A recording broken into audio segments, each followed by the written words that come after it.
Okay जी, बिस्मिल्लाहिर्रहमानिर्रहीम। अब हम लोग फर्स्ट पार्ट से शुरू करते हैं। इसके अंदर ना हमेशा एनाटमी और फंक्शन के अंदर इसके अंदर बस ये देखने की जरूरत होती है कि जॉइंट और लिगामेंट जो है कौन कौन से इंपॉर्टेंट है, जिसकी आगे पैथोलॉजी इंपॉर्टेंट है।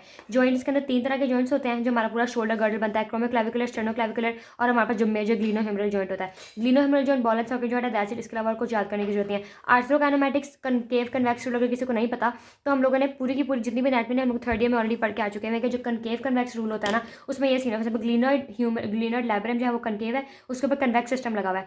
तो जो कन्वेक्स रीजन होएगा ना, अब हम लोग समझ लेते हैं जब मेरी वाली साइड है, ये वाली साइड इंटीरियर है और वो वाली साइड जो है वो पोस्टीरियर है। तो अगर हम लोग मोबिलिटी करें इस तरफ को तो रोलिंग सेम डायरेक्शन में होगी, जैसा मेरा मेरा पूरा बाजू जो है फ्लेक्जन में जा रहा है, तो फ्लेक्जन वाली साइड के ऊपर रोलिंग होगी लेकिन स्लाइडिंग ऑपोजिट डायरेक्शन में जाएगी। देखा, मेरा ये हाथ है, रोल फ्रंट पे कर रहा है लेकिन स्लाइड जो है वो पोस्टीरियरली कर रहा है। तो ये होगा कन्वेक्स जो सिस्टम होता है ना, अब जो भी जॉइंट है इसमें कन्वेक्स वाला पार्ट रोल सेम साइड पे करता है, स्लाइड ऑपोजिट साइड के ऊपर करता है। और अगर हम लोग कनकेव वाले पोर्शन को देखें तो वो रोल भी सेम साइड को कर रहा है और स्लाइड भी सेम साइड को कर रहा है। ठीक है, ये वाली अगर हम लोग दोनों मोबिलिटी देखें तो जो कन्वेक्स पार्ट है rolling on the same side and sliding on the opposite side, और जो कनकेव पार्ट है rolling and sliding on to the same side. ये आर्थ्रोकाइनेमैटिक्स से आगे जितने भी हमारे पास जितने भी शोल्डर गर्डल एल्बो जिसमें भी कनकेव और कन्वेक्स जॉइंट है ना, वो इसी पैटर्न से लेके चलना है हम लोगों ने। ठीक है, अगर कोई पूछता है आर्थ्रोकाइनेमैटिक्स डिटेल में या वाइवा में तो ये चीज़ है। उसके बाद स्टेबिलिटी जो है, स्टेबिलिटी जो शोल्डर रीजन की हमें ऑलरेडी पता है शुरू से फर्स्ट ईयर से पढ़ते हुए आ रहे हैं, जो सिट्स मसल्स है ना, रोटेटर कफ जिसको बोलते हैं, हमारे पास सुप्रास्पाइनेटस है, इंफ्रास्पाइनेटस है, टीरीज माइनर है और सबस्कैपुलरिस है।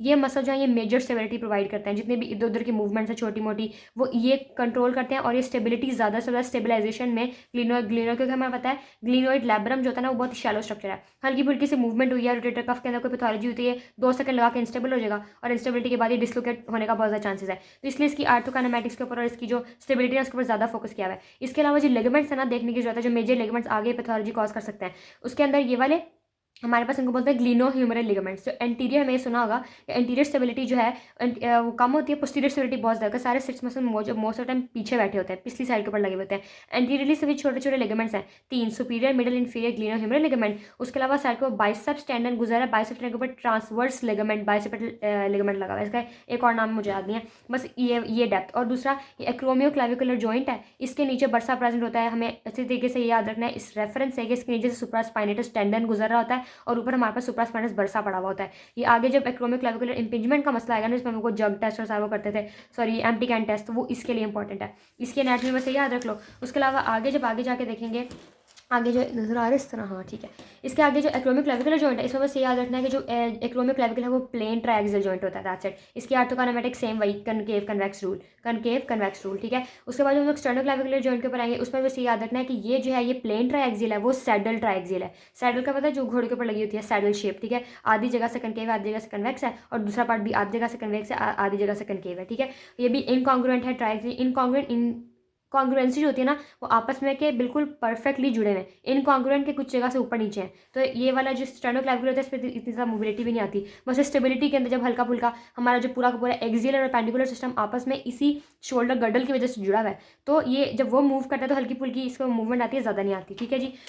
उसके अलावा अच्छा हाँ, स्कैपुलर मूवमेंट ज़्यादा बहुत ज़्यादा इंपॉर्टेंट है, वो समझने के मूवमेंट आगे पीछे हमें ना सिर्फ कितनी पता है जो नॉर्मली हम लोगों ने एनाटॉमी में पढ़ी है, वो है कि फॉर एग्जांपल अगर पेशेंट प्रो लाइन में लेटा हुआ है तो ये स्कैपुला है, तो स्कैपुला प्रोट्रैक्ट करके आगे को जब हम लोग बिल्कुल स्टूप शोल्डर लेके आते हैं, रिट्रैक्ट करके जब हम लोग बिल्कुल अपराइट बैठते हैं। उसके अलावा हमारे पास हम लोग को पता है ये हो गई अपवर्ड रोटेशन, ठीक है। फॉर एग्जाम्पल अगर पेशेंट इस तरह है तो ये अपवर्ड रोटेशन होगी, और ये हमारे पास होगी डाउनवर्ड रोटेशन। 3-4 और मूवमेंट्स हैं जिसकी बेसिस के ऊपर स्कैपुलर रिदम और स्कैपुलोथोरैसिक सारी मूवमेंट और आगे पैथोलॉजी समझनी है, ये ह्यूमरल रिदम समझने के लिए वो मूवमेंट समझनी बहुत जरूरी है, वो इंपॉर्टेंट है।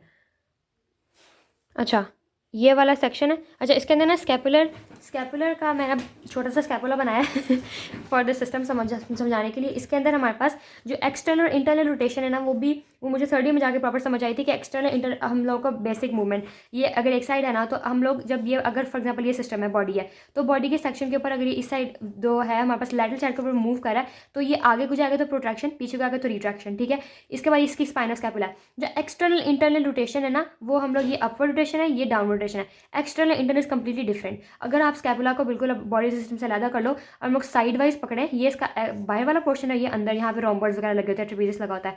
अगर आप इस तरह देखो तो एक्सटर्नल रोटेशन इज जब ये यहाँ से यू मूव करता है, ठीक है। जो ये मूवमेंट है ना, this is external rotation, this is internal rotation, ठीक है। ये मैं और ये बिल्कुल शोल्डर के पीछे इस तरह मूव करता है। एक्सटर्नल इंटरनल रोटेशन ये होगी। उसके बाद हम लोग को एक वर्ड यूज़ किया जाएगा यहाँ पे फॉरवर्ड टिपिंग और बैकवर्ड टिपिंग, उसको हम लोग टिल्ट्स भी बोलते हैं। स्पाइन की टिल्ट याद है, एंटीरियर पेल्विक टिल्ट होता था, अगर हम लोग लैटरल साइड से देखें तो एंटीरियर टिल्टिंग होती थी, पोस्टीरियर टिल्टिंग होती थी। इसी तरह स्कैपुला की टिल्टिंग भी होती है, इसको हम लोग फॉरवर्ड टिपिंग बैकवर्ड टिपिंग कहते हैं।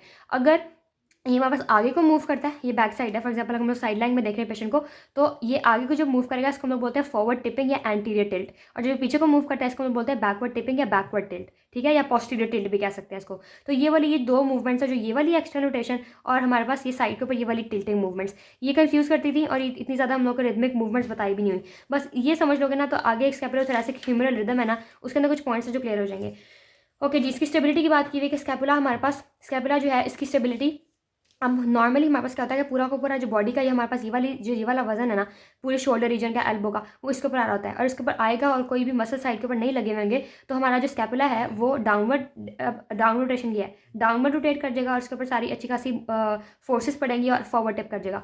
ये सीन है। इसको प्रिवेंट करने के लिए हमारे पास 3 मेजर मसल्स हैं। अपर ट्रेपीजियस जो यहाँ पे लगे हुए हैं, क्योंकि डाउनवर्ड टिप कर सकता था लेकिन इसने जो ट्रेपीजियस मसल्स थे उन्होंने फोर्स लगाई और अब अपर टिप किया हुआ। नॉर्मल हम लोग की यूँ अपवर्ड रोटेशन हुई होती है नॉर्मल, जो हम लोग जिसमें हमारे ट्रेपीजियस जिनके बिल्कुल इंटैक्ट होते हैं, और साथ सेरेटस इंटीरियर, ये 3 स्टेबलाइजर्स हैं, अपर और मिडिल ट्रेपीजियस और सेरेटस इंटीरियर। कोई पूछेगा तो मेजर स्कैपुला के स्टेबलाइजर्स ये 3 ना, यहाँ पे लिखा हुआ है, ठीक है। उसके बाद हम लोगों ने आ जाना है ऑन टू दी, ठीक है, इसके बाद आ जाना है इसके ऊपर। जब स्कैपुलर मूवमेंट, उन्होंने बताया कि अगर स्कैपुलर शोल्डर की वीकनेस या प्रोट्रूडिंग होएगी तो पेशेंट प्रोट्रैक्ट करके बैठेगा। इसमें सारी वो स्पाइन की याद है, स्पाइन का हम लोगों ने देखा था, ये स्पाइन जिस तरफ को मूव करती है, यानी कि जिस तरफ को बेंड कर रही होती है, उस साइड के मसल स्टॉर्ट हो जाते हैं, ऑपोजिट साइड का मसल वीक हो जाता है। Same goes with every system. इसके अंदर क्या है, जब एक पेशेंट हम लोग ऊपर से क्रॉस सेक्शन में देख रहे हैं, तो जब जो स्कैपुला है वो आगे को मूव किया हुआ, तो इमेजिन कि जो आगे वाले जितने भी मसल्स हैं हमारे पास, पेक्टोरस मेजर है, पेक्टोरस माइनर है, एलिवेटर स्कैपुला है, आगे से स्केलियन मसल्स हैं, वो सारे हो जाएंगे टाइट, क्योंकि बॉडी जो ऐसे स्टूप करके बैठी हुई है, सी शेप में बंदा बैठा हुआ है, और जो पीछे वाले सारे बैक के मसल्स हैं वो सारे खींचे हुए हैं, स्ट्रेच हुए, उनमें स्ट्रेच वीकनेस हो गई है, तो वो सारे हो जाएंगे वीक। उसके अंदर हमारे पास रोम्बर्स आ जाते हैं, उसमें हमारे पास ये आ जाता है, ट्रेपीजियस मसल्स आ जाते हैं। अच्छा, रोटेटर्स के अंदर देखो तो जो एक्सटर्नल रोटेटर्स होते हैं ना, नॉर्मली जब आप पीछे करके देते हो ना, तो हमारी जो स्कैपुला आती है वो एक्सटर्नली रोटेटेड होती है, ठीक है। लेकिन अगर ये आगे को जाएगा तो हमारी स्कैपुला जो वो इंटरनली रोटेट हो जाएगी। इंटरनल रोटेटर्स टाइट हो जाएंगे, थोड़ा सा ट्रिकी कॉन्सेप्ट है, याद रखने के लिए से एमसीक्यू में आ सकता है कि जब फॉल्टी पॉस्चर होता है स्कैपुलोथोरैसिक सिस्टम के अंदर, तो हमारे पास इंटरनल रोटेटर्स टाइट हो जाते हैं और एक्सटर्नल रोटेटर्स जो है वो वीक हो जाते हैं। ये सारा कॉन्सेप्ट इसके अंदर लिखा हुआ, पढ़ना चाह रहा है डिस्टिंक्शन होल्डर्स एमसीक्यू अगर करने हैं तो ये वाला सारा देख लो, ठीक है। उसके बाद खुद भी पढ़ लेना। अच्छा, ये जो है ये एससीक्यू वाइज और कॉन्सेप्ट वाइज बहुत इंपॉर्टेंट है, एक स्कैपुलोह्यूमेरल रिदम और एक सुप्रास्पाइनस मैकेनिज्म। स्कैपुलोह्यूमेरल रिदम पहले देख लेते हैं, पहले तो रिदम समझाने की जरूरत है। हमारे पास नॉर्मल मूवमेंट है, ये स्कैपुला है, ठीक है। स्कैपुला के बाद ये हमारे पास है ह्यूमरस, ये सारा साइड पे बॉडी सिस्टम लगा हुआ है, उसको भूल जाओ। अब यहाँ से हम लोग जब नॉर्मल खुद इमेजिन करो तो यहाँ से लेकर हम लोग ऊपर ओवरहेड 145 150 तक, यानी कि इतनी ऊपर जहाँ पे लेके जा रहे हैं, यहाँ से लेके यहाँ तक हम लोग, इसको थोड़ा सा बड़ा कर लो यहाँ पे, तो ये यहाँ तक मूवमेंट कर सकता है हमारा, अगर ये शोल्डर है, ये एल्बो है, ये हैंड लगा हुआ है, ठीक है। तो इसके अंदर हमारे पास 2:1 के लेवल से मूवमेंट हो रही होती है, यानी कि 2 टाइम्स जो है हमारा ह्यूमरस मूवमेंट में ऐड कर रहा होता है और 1% जो है हमारा स्कैपुला ऐड कर रहा होता है मूव करके हमारी पूरी शोल्डर को ऊपर ओवरहेड लेके जाने में। ओवर टोटल होगी 145 डिग्रीज। अब इसके अंदर सबसे पहले जब हम लोग 0 to 30 डिग्रीज एबडक्शन करते हैं, या फिर एबडक्शन साइड के ऊपर होगी ना, या अगर सामने से देखो 0 to 60 डिग्रीज फ्लेक्शन करते हैं। फॉर एग्जांपल अगर ये शोल्डर सिस्टम है, आप सामने से देख रहे हो, तो पेशेंट अगर फ्लेक्स करा तो 0 to 60 degrees flexion and 0 to 30 degrees abduction. उसके अंदर आपका ह्यूमरस यानी कि आपके डेल्टॉइड मसल्स मूव कर रहे होते हैं। लेकिन जब 30 डिग्री तक रेंज आ जाती है, इसके बाद क्या होता है, आपका जो यहाँ पे लगा होता है मेजर सुप्रास्पाइनेटस मसल, ठीक है। आपके जो सुप्रास्पाइनेटस और ये वाले जो सिट्स मसल्स होते हैं ना, ये क्या करते हैं, ये यानी कि हम अब आ गई स्कैपुला ने 1 नंबर, अब 1 रेशो हो गई ह्यूमरस की, कि डेल्टॉइड ने 30 डिग्री तक गेन करा लिया। अब 130 से लेके 120 की रेंज जो है, ठीक है, 60 in case of flexion and 30 in case of abduction. 120 तक हमारे पास ये वाली मूवमेंट कौन करा रहा है, सुप्रास्पाइनेटस मसल करवा रहा है, ठीक है। ये पेशेंट इसका खड़ा है, हम लोग पोस्टीरियर रीजन से देख रहे हैं कि 120 तक, ये 90 होती है, 120 हमारे पास चलो यहाँ तक ले गए, ओवरहेड ऑलमोस्ट ओवरहेड चलेगी, ठीक है। अब यहाँ से लेके अब हो गया बराबर 1:1। स्कैपुला ने भी हेल्प कर ली मूवमेंट के अंदर और साथ हमारे पास ह्यूमरस ने भी हेल्प कर ली। अब जो आगे 120 से 145 की मूवमेंट है ना, वो हमारे पास दोबारा से ह्यूमरस यानी कि डेल्टोइड जोर लगा के करवा देता है। तो अब उसके 2 पॉइंट हो गया, इसका 1 पॉइंट हो गया, तो 2:1, सारी की सारी कहानी यहाँ पे एक्सप्लेन की हुई है।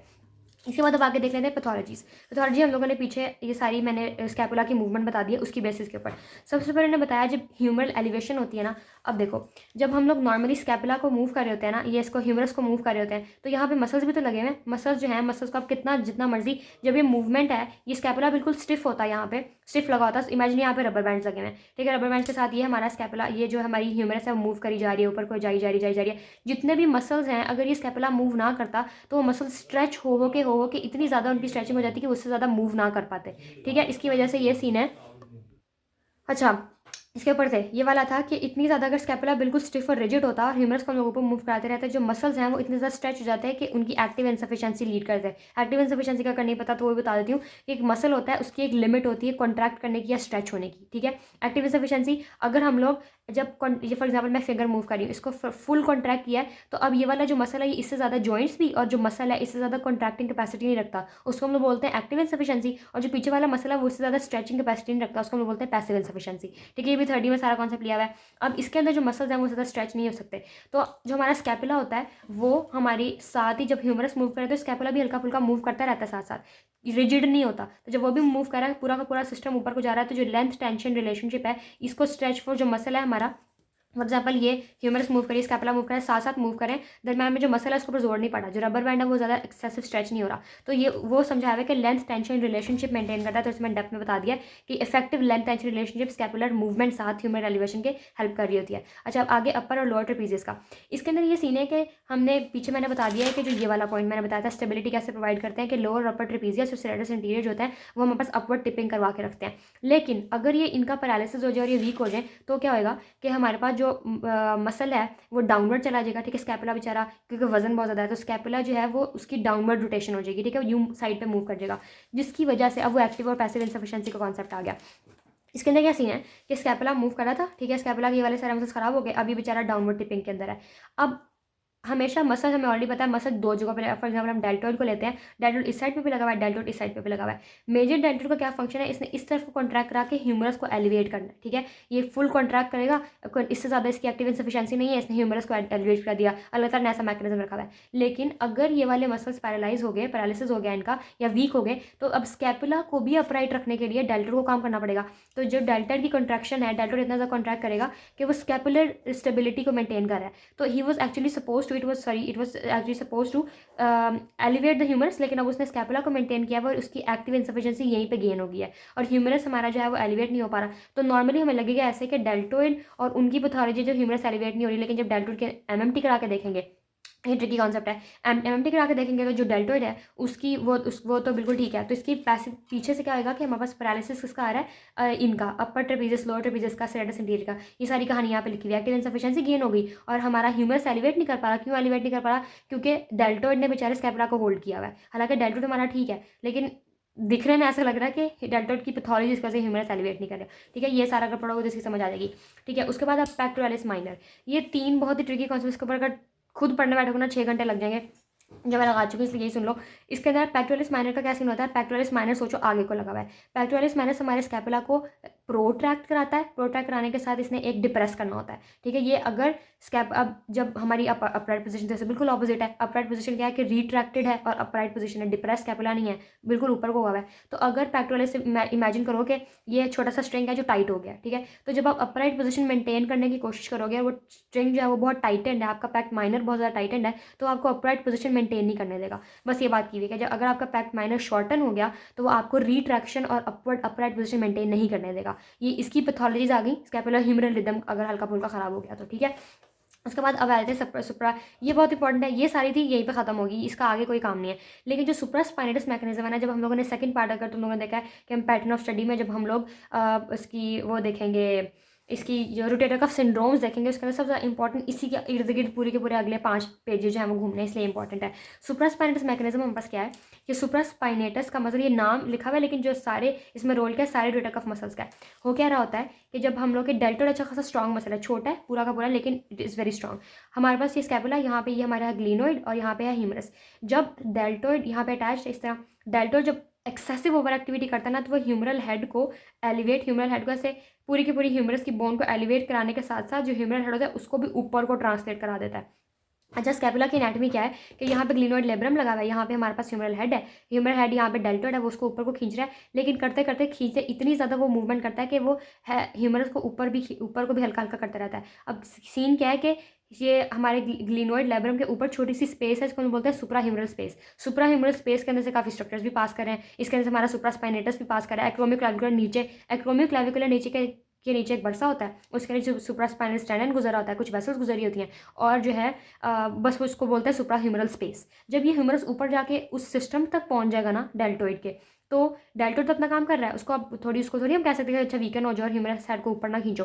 तो अल्लाह ताला ने ऐसा मैकेनिज्म बनाया है कि जो ट्रांसलेशन ऊपर को हो रही होती है ना, हमारे कुछ रोटेटर कफ मसल्स होते हैं जिसको हम लोग शॉर्ट रोटेटर कफ मसल्स बोलते हैं, उसके अंदर हमारे पास है सबस्कैपुलरिस है, सुप्रा इन्फ्रास्पाइनस और टीरीज माइनर है।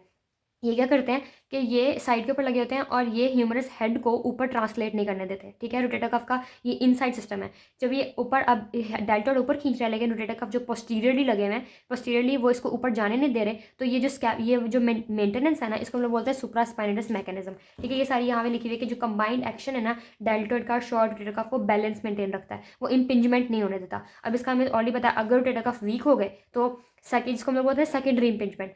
इम्पिंजमेंट को कोई पैथोलॉजी नहीं थी, ऊपर से कोई ना बरसा टाइटन हुआ हुआ है, ना सुप्रास्पाइनेटस मसल जो टेंडन है उसकी कोई पैथोलॉजी है, लेकिन इम्पिंजमेंट क्यों आ रही है? क्योंकि ह्यूमरस का जो हेड है वो ऊपर जाके उसको जो है स्पेस के अंदर जा जाके उसको और टाइटन कर रहा है, जो पैथोलॉजी कॉज कर रहा है, उसको हम बोलते हैं सेकेंडरी इम्पिंजमेंट। वो कब होगी? जब रोटेटर कफ के मसल्स जो है वो वीक हो जाएंगे, वो बेचारे जो ह्यूमरस हेड को नीचे नहीं रख पाएंगे और डेल्टोइड की वजह से वो ऊपर को ट्रांसलेट कर देगा, ठीक है। ये सारा सुप्रास्पाइनस मैकेनिज्म है, मैं सब कॉन्सेप्ट नहीं बता, आप लोगों को लगाना है, ठीक है। इसके बाद आगे का है हम लोगों ने अच्छा जो रेफर्ड, हर जितने भी चैप्टर्स हैं ना उनका सेम पैटर्न है, वेल रेफर्ड पेन और नर्व का, ये सारा करने की जरूरत नहीं है, बस ये देख लो कि इसमें नर्व्स कौन कौन सी, जैसे ही नीचे एमसीक्यू में नर्व का बताया एक्सिलरी नर्व कहाँ पे इंपिंज होगी, तो फौरन की फौरन दिमाग में आ जाए शोल्डर सिस्टम है, शोल्डर सिस्टम के यहाँ पे ये हो सकता है। तो इसके अंदर जब भी आप ये एक हमारे इसके यूट्यूब के ऊपर पढ़ा होगा डर्माटोमल मायोटोमल डांस, वो याद कर लो, उसकी बेसिस के ऊपर आप खुद ही डिटेक्ट कर सकते हो कि अगर C4 C5 का मसला होगा तो यहाँ पे पैथोलॉजी होगी। जैसा C5 C6 है वो हमारे पास मूवमेंट क्या करा रहा होता है, वो ये मायोटोम्स का डांस है, वो याद कर लेना। उसमें क्या होता है आपकी जो है ये फॉर एग्जांपल ये सिस्टम है, तो आपकी रिस्ट की एल्बो की फ्लेक्जन और रिस्ट की एक्सटेंशन करा रहा है, तो हमें ऑलरेडी पता है कि अगर C5 C6 है तो इसके अंदर मसला आ रहा होगा। इसी तरह शोल्डर का C4 C5 का सिस्टम है, अगर उन्होंने बोला कि C4 C5 में रेफर्ड पेन है तो मतलब आपका शोल्डर इन्वॉल्व है। उसके बाद नर्व डिसऑर्डर में थोरेसिक आउटलेट भी हो सकता है, ब्रेकियल प्लेक्सस गुजर रहा है, एक्सिलरी नर्व गुजर रही है, रेडियल नर्व गुजर रही है, तो बस ये 4-5 सिस्टम है, दैट्स इट। इसको इतना और मुंह लगाने की जरूरत नहीं है, आगे चल पड़ते हैं, ठीक है। इसके आगे हमारे पास है जॉइंट हाइपोमोबिलिटी के अंदर नॉन ऑफ मैनेजमेंट, इसके अंदर अच्छा ये भी करते हैं नेक्स्ट वीडियो में।